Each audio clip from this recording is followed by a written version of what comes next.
First at 4, no sanctuary from trouble. There's chaos at City Hall as protesters take over the meeting about Chicago's status as a sanctuary city.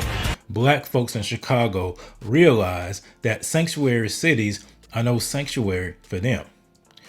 And it's good to see that the residents of Chicago are finally waking up to the truth that sanctuary cities were never made for them. As a matter of fact, the left, the Democratic Party, has constantly belittled, constantly overlooked, constantly ignored the concerns of Black people when it comes to these so-called sanctuary cities.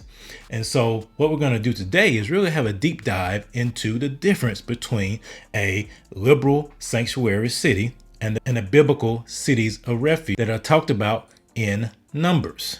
But before we do that, let's listen to the residents of Chicago voice their concerns about their city being designated as a sanctuary city. First at 4, no sanctuary from trouble. There's chaos at City Hall as protesters take over the meeting about Chicago's status as a sanctuary city.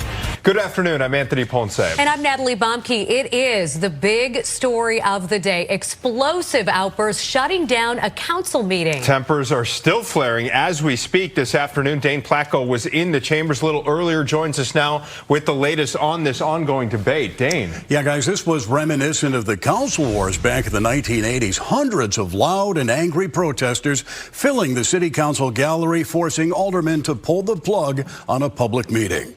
Okay, let's clear the room, Sergeant in Arms. Please clear the room. Clear the room. This was a meeting of the City Council Rules Committee, which was about to take up debate over a proposal to let Chicagoans decide whether Chicago should remain a sanctuary city, welcoming to migrants, by putting that question onto a referendum on next spring's election ballot. But the meeting devolved into chaos after hundreds of protesters, mostly African Americans, packed the City Council gallery and began shouting down the aldermen.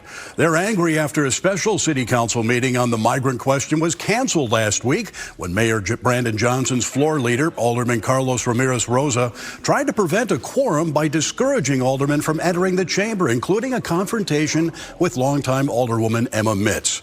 Well, after about a half hour, today's meeting was suspended and the crowd cleared, but not before some aldermen blamed the mayor and sanctuary city supporters of causing the chaos by trying to block the referendum. Do you, as a resident of the city of Chicago, believe that we should remain a sanctuary city? It's a simple question.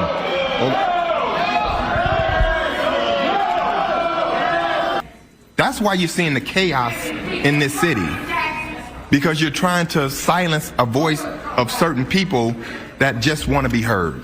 Hey, I want to say, if you haven't done so already, please hit the like button and click subscribe so we can get this message out to as many people as we can to let them know that they're not victims, they are empowered for greatness. And it wasn't just this protest that they had today. A poll recently demonstrated and highlighted how minorities, people of color, are against Chicago being designated as a sanctuary city. Chicago's designation as a sanctuary city is waning among likely voters, according to a new poll conducted by M3 Strategies. A majority of Chicagoans prefer to end sanctuary city versus keep it. Pollster Matt Podorski says 46% of those polled said no more sanctuary city, 39% said Chicago should remain one, and 14% were unsure. Chicago residents were polled all over the city. It was 600 plus likely voters. The method was SMS to web, so all text message and web-based surveys, and we polled only folks who voted in the most recent municipal election. The poll was broken down along racial lines. White voters actually preferred to keep sanctuary city by about a 10-point majority, whereas minority voters overwhelmingly wanted to end sanctuary city as it stands today. The poll included 18 questions on why likely voters wanted the sanctuary city status to end or remain. Podorski says minority voters were very concerned about resources to support the migrant crisis being drained from their communities. It was Mayor Harold Washington in 1985 who issued an executive order designating Chicago as a sanctuary city.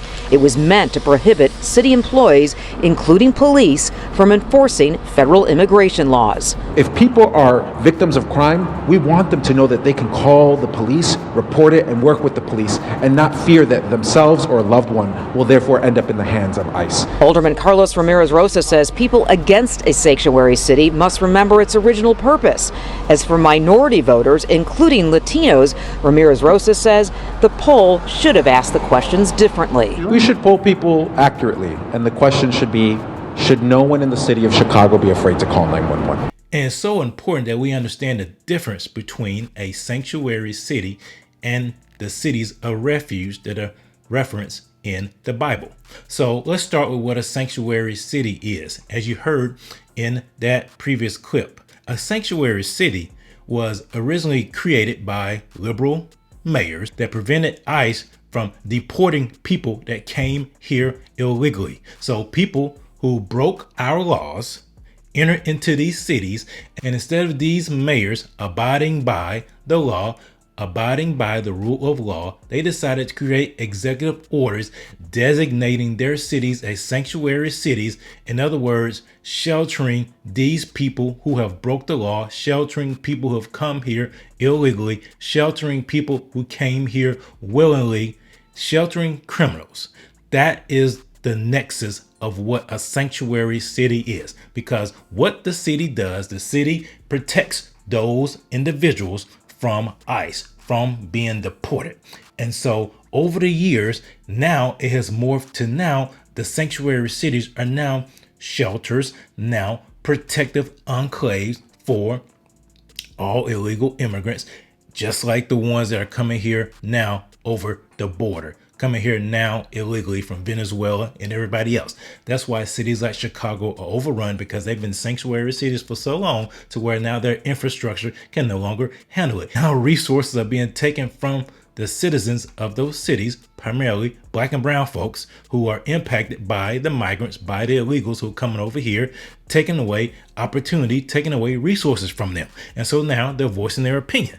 But I want to tell you what a true city of refuge was in the Word of God.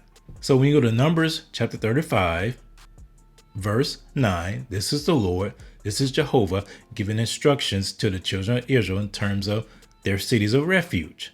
Then the Lord spoke to Moses, saying, "Speak to the children of Israel and say to them, when you cross the Jordan into the land of Canaan, then you shall appoint cities to be cities of refuge for you, that the manslayer who kills any person accidentally may flee there." So what does it mean by accidentally? Well, the Greek word for accidentally means mistake or inadvertent transgression. Not someone who came over here willingly, not someone who willingly broke the law, but an inadvertent mistake, manslaughter, something along those lines. They shall be cities of refuge for you from the avenger, that the manslayer may not die until he stands before the congregation in judgment. You see that? There's going to be a judgment for this. For these people that have come here illegally, what normally happens is they escape judgment. They never go to court for coming here illegally. They come here, they slip through the cracks, and are never seen again. And of the cities which you give, you shall have 6 cities of refuge. You shall appoint 3 cities on this side of the Jordan, and 3 cities you shall appoint in the land of Canaan, which will be cities of refuge. These 6 cities shall be for refuge for the children of Israel, for the stranger, and for the sojourner among them, that anyone who kills a person accidentally may flee there. And you see that? You see that God set up these cities of refuge for people who may have been falsely accused, who did something accidentally, who got into a fight with somebody and may have accidentally pushed that person and that person died. So therefore this person will have to stand before their accusers. So there will be a judgment, and then based upon that decision, whether or not what is rendered, the verdict that is rendered, whether or not that person will ever go back to the city of refuge or will face the consequences for their actions.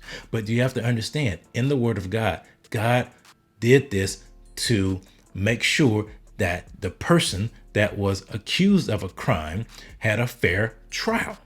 Whereas these people have come over to America, into these cities illegally, but instead of them facing judgment, instead of them bearing the consequences of their actions, these sanctuary cities protect these people and in turn make their citizens victims. And the people that are primarily victimized by this are black people.